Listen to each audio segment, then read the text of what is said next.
Salut les coureurs, salut les triathlètes, on va parler de triathlon aujourd'hui. J'ai pas mal de mes coureurs qui ont envie de faire des triathlons. Et j'ai des triathlètes aussi que je prépare bien entendu. Alors les triathlètes, ils sont plus ou moins au courant. Mais vous les coureurs qui avez envie de vous lancer sur le triathlon, c'est quelque chose qui est pas évident. Donc déjà, on va parler de triathlon longue distance, c'est-à-dire des triathlons L et XL. C'est-à-dire les triathlons où il n'y a pas de drafting en vélo. Il faut bien considérer que c'est quasiment deux sports différents. Si vous faites du triathlon courte distance, il est important de sortir de l'eau plutôt bien pour vous retrouver dans les bons groupes à vélo, parce que c'est beaucoup plus facile et que vous ferez des performances nettement meilleures. Sur triathlon longue distance, on change de discipline. La natation, meilleur vous êtes, mieux c'est, mais ça a une importance toute relative, puisqu'en vélo, il n'y a pas de drafting.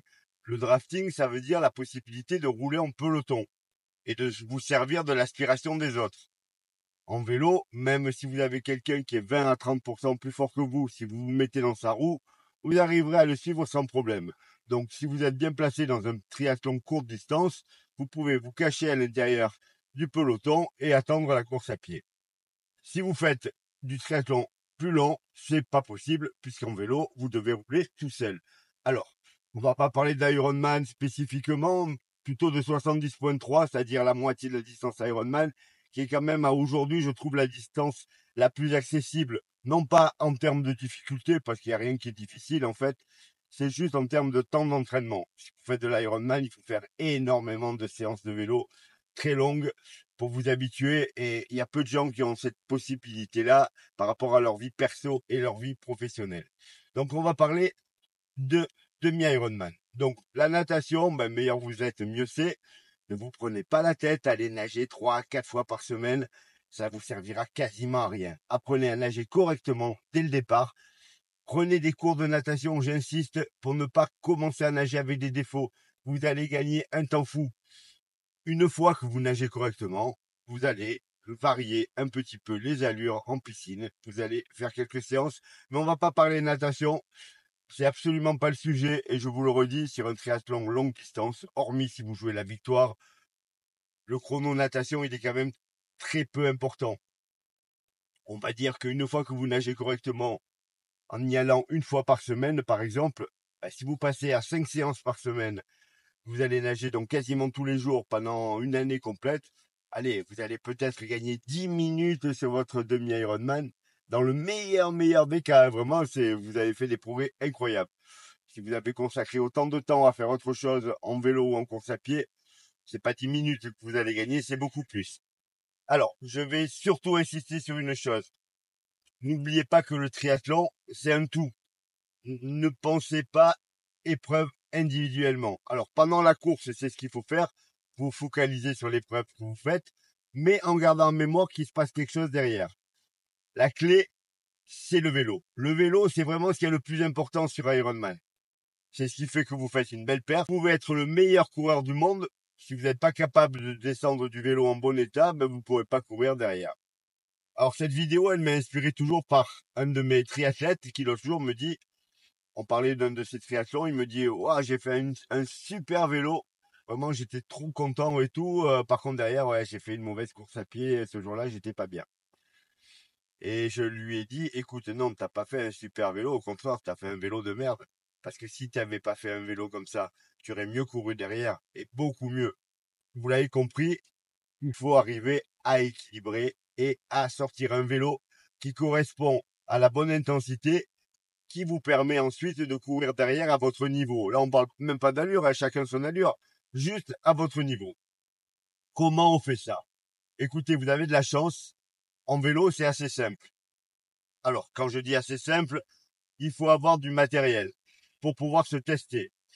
En course à pied, pour vous tester, vous faites un test VMA, vous faites un test de seuil. En vélo, c'est la même chose. Vous pouvez faire des tests de seuil, tests de FTP en vélo. Comment faire ça? En gros, vous roulez 20 minutes à bloc. La puissance que vous maintenez pendant 20 minutes, vous la multipliez par 0,95 et vous avez votre puissance au seuil. Alors, vous allez me dire, oh, mais c'est super compliqué à faire. Oui, mais si vous faites du triathlon, la plupart du temps, vous avez un home trainer. Et si vous avez un home trainer, vous pouvez faire ce test sur votre home trainer et vous aurez le chiffre tranquillement. Il y a même dans toutes les applications de vélo de quoi le faire sans vous poser trop de questions. Si vous avez Zwift, vous faites le test par palier de Zwift et vous allez avoir votre FTP. En plus, même si vous n'êtes pas abonné à Zwift, vous avez 25 km gratuits tous les mois. Vous avez largement de quoi faire votre test FTP. Alors, une fois que vous avez ce chiffre, faut savoir que la puissance en vélo, c'est fiable. C'est vraiment des forces qui sont appliquées. Rien à voir avec la puissance en course à pied qui arrive sur le marché depuis quelques années avec Stride, mais maintenant avec les montres qui ont ça intégré directement. Il n'y a pas de norme. Chacun a sa propre norme. Donc, on ne sait pas trop comment c'est calculé. On ne sait pas trop si c'est fiable. En vélo, le chiffre, il est bon. Et quel que soit l'appareil que vous utilisez, vous aurez la même chose. Donc, une fois que vous avez votre FTP, ah ben, il suffit d'appliquer un pourcentage. On a dit qu'on prenait comme exemple le demi-Ironman, les 90 km de vélo. On peut considérer que vous pouvez maintenir un pourcentage de FTP entre 70 et 80% selon votre degré d'entraînement ou de pratique. Donc, si vous avez 200 watts de FTP, vous multipliez ça par 0,8 pour avoir le maximum. On arrive à 160 watts. Ça veut dire quoi? Ça veut dire que la puissance que vous allez pouvoir utiliser en vélo, si le parcours était entièrement plat, idéal, au maximum, ça serait 160 watts. Si vous faites plus que 160 watts, il y a de fortes chances que le vélo derrière ne soit pas bon. Donc, il s'agit de vous caler, si vous avez un capteur de puissance sur le vélo, à 80% maximum de votre FTP. Ça, c'est si le parcours il est plat. Si par contre le parcours il est pas plat, et c'est là que ça devient compliqué, vous avez deux puissances que vous donnent vos montres actuellement. Quand vous avez fini votre séance, vous avez votre montre qui vous dit aujourd'hui, tu as développé tant de watts de moyenne. Comme je vous le disais, si le parcours est plat, bah c'est simple, hein, vous vous quillez au bon watt, vous roulez, vous avez votre puissance qui doit correspondre à ce que vous avez tenu à peu près durant toute la course, et c'est idéal. Quand le parcours est pas plat, c'est beaucoup plus compliqué. Quand le parcours est pas plat, c'est quasiment impossible d'avoir une allure constante, vous vous en doutez. Si vous avez un col, ben forcément vous envoyez plus de watts dans la montée et dans la descente, ça en aura moins. Et pourtant, il faut arriver à lisser au maximum. Vos montres, vos capteurs sur les vélos sont capables de vous donner deux puissances. Vous avez la puissance moyenne que vous avez à la fin de votre séance. Vous allez avoir un autre chiffre qui s'appelle la puissance normalisée. Alors, comment vous expliquer la puissance normalisée? On va revenir à la course à pied, ça paraîtra beaucoup plus simple à tout le monde. Vous avez décidé de courir votre marathon à 12 km/h. Vous allez courir du début à la fin à 12 km/h. Votre moyenne, ça sera 12 km/h. Mais vous pourriez aussi décider de faire 1 km à 18 km/h et 1 km à 6 km/h. À la sortie, la moyenne serait exactement la même. Par contre, en termes d'effort, ça serait absolument pas la même chose. Vous seriez incapable d'aller au bout du marathon. Non, la moyenne serait exactement la même. La puissance normalisée tient compte de ce phénomène et considère que rouler à 150 watts de moyenne, c'est pas pareil que de rouler par exemple demi-heure à 200 watts et demi-heure à 100 watts. Pourtant, la moyenne, elle est la même. La puissance normalisée, elle va tenir compte du fait que le temps que vous allez passer à 200 watts va vous coûter beaucoup plus cher que le temps que vous allez passer à 150 watts. Et donc, c'est pour ça que vous avez deux chiffres différents. Alors, il faut faire quoi? L'idéal, c'est que si vous prenez le plus gros des deux, c'est-à-dire la puissance normalisée, et que vous le divisez par la puissance moyenne, les deux chiffres soient les plus proches possibles. Vous arrivez à avoir un ratio qui est inférieur à 1,1, ça veut dire que vous avez été capable de gérer votre effort de manière constante et raisonnable. Et derrière, vous allez pouvoir courir. S'il y a un gros ratio, vous pouvez être sûr que derrière, la course à pied va être catastrophique. Ça veut dire quoi? Ça veut dire que si vous avez, par exemple, vous allez faire l'Ironman de Nice, il y a beaucoup de montées. Vous savez que votre puissance moyenne à maintenir, c'est 200 watts. Mais si vous vous laissez aller, vous allez vite vous retrouver à 280, 300 watts dans les montées, parce que vous allez envoyer énormément. Il va falloir être raisonnable et justement essayer forcément de dépasser les 200 watts, vous n'avez pas le choix, mais par exemple de vous dire je m'accorde 15% de rab, pas plus. Je vais tourner les jambes, tant pis, je pourrais aller plus vite, mais je ne vais pas le faire. Donc c'est vraiment important de se dire qu'il est impératif, si vous faites du triathlon, de descendre du vélo en bon état. Et le seul moyen de le faire, c'est de gérer votre puissance en vélo. Alors vous allez me dire, si j'ai pas de capteur de puissance, je fais comment? Vous pouvez toujours le faire à la fréquence cardiaque et vous dire que la fréquence cardiaque que vous avez sur le plat, c'est votre norme et que quand vous attaquez des grosses côtes ou des cols, eh ben, donnez-vous une dizaine, une quinzaine de pulses de rab, mais pas plus, parce que sinon, pareil, il n'y aura pas de course à pied derrière. N'oubliez pas ça. Le triathlon, c'est un tout. Ça sert à rien de sortir un vélo de folie. Vous faites pas une course de vélo. Derrière, il va falloir courir et bien courir.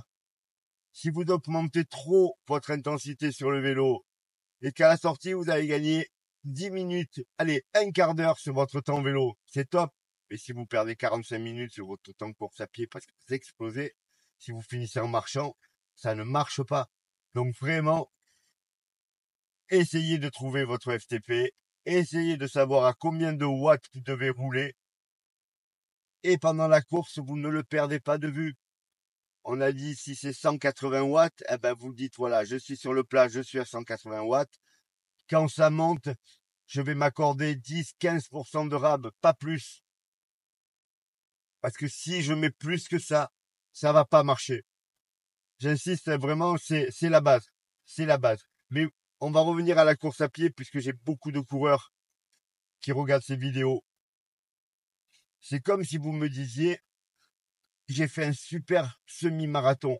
Bon, d'accord, je courais un marathon, mais la première partie, vraiment, j'étais trop bien. J'ai battu mon record sur semi. Et par contre, après, après, ça a été compliqué, j'ai fini en marchant.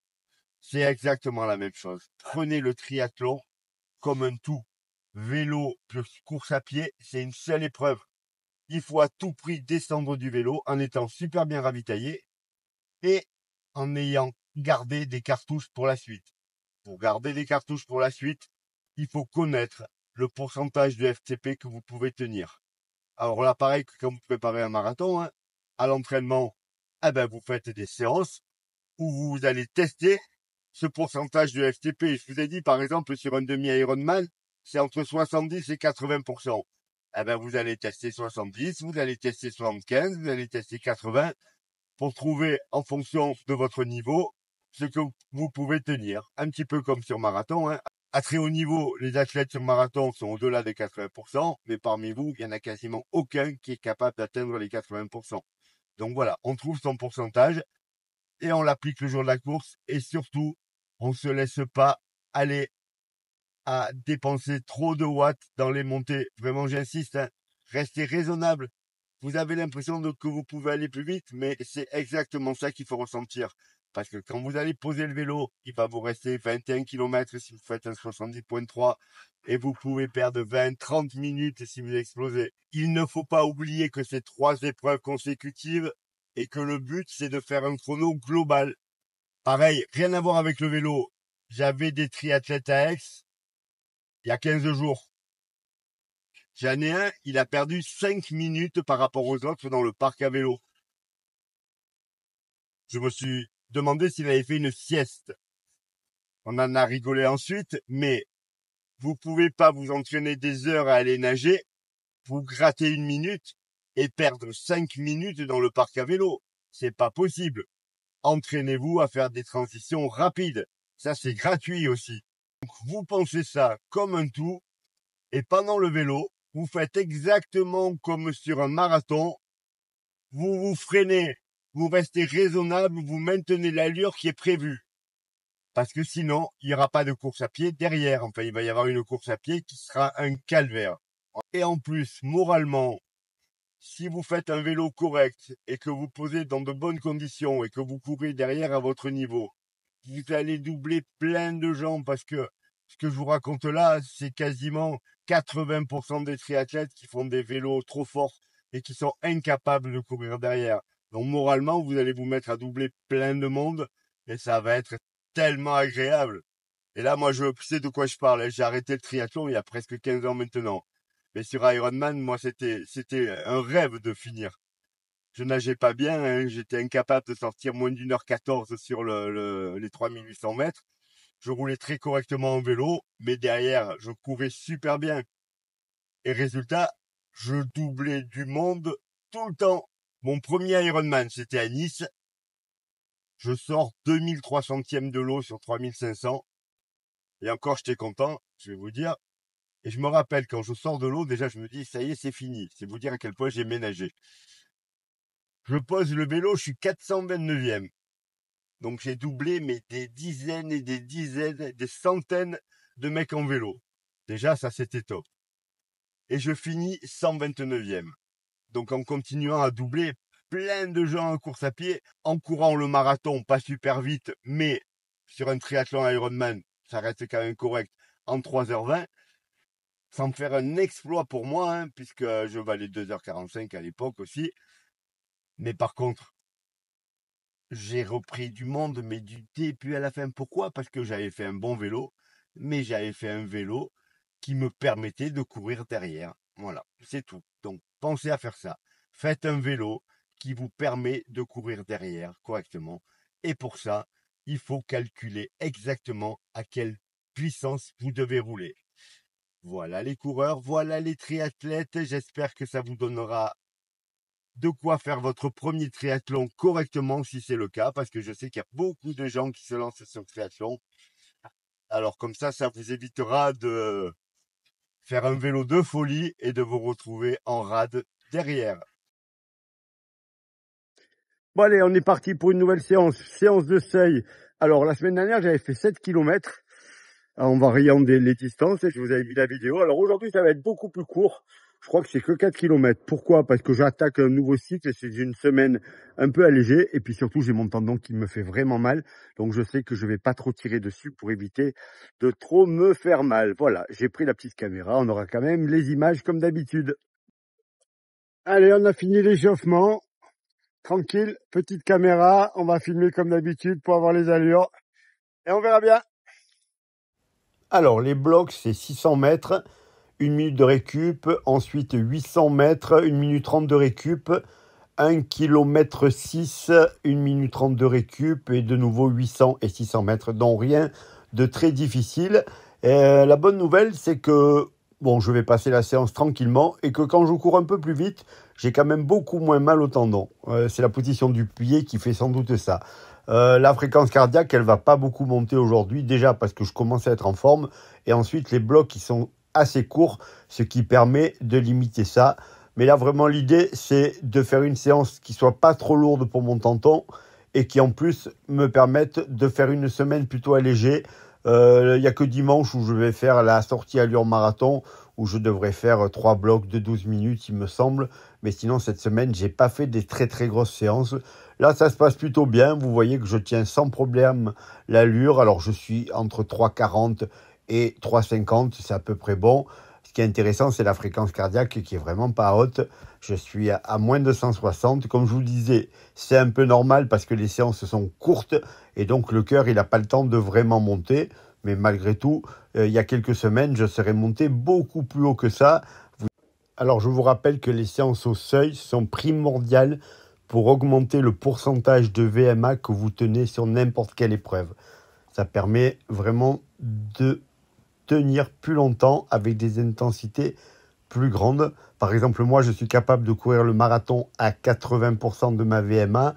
Si je suis capable de faire ça, c'est parce que je fais beaucoup d'allure marathon, mais surtout au niveau physiologique, parce que je fais beaucoup d'allure au seuil et que j'apprends à mon corps à travailler avec l'arrivée des lactates, donc à gérer cette sensation qui devient difficile. Et plus vous faites des séances au seuil, déjà plus vite vous courez à cette allure, mais surtout, le plus important, plus longtemps vous tenez à cette allure, bien entendu. Donc très très important, les séances de seuil, ça a été décrié par beaucoup d'entraîneurs. Pourtant, moi je considère que c'est la base, l'allure marathon et l'allure seuil, indispensable pour réussir des bons marathons.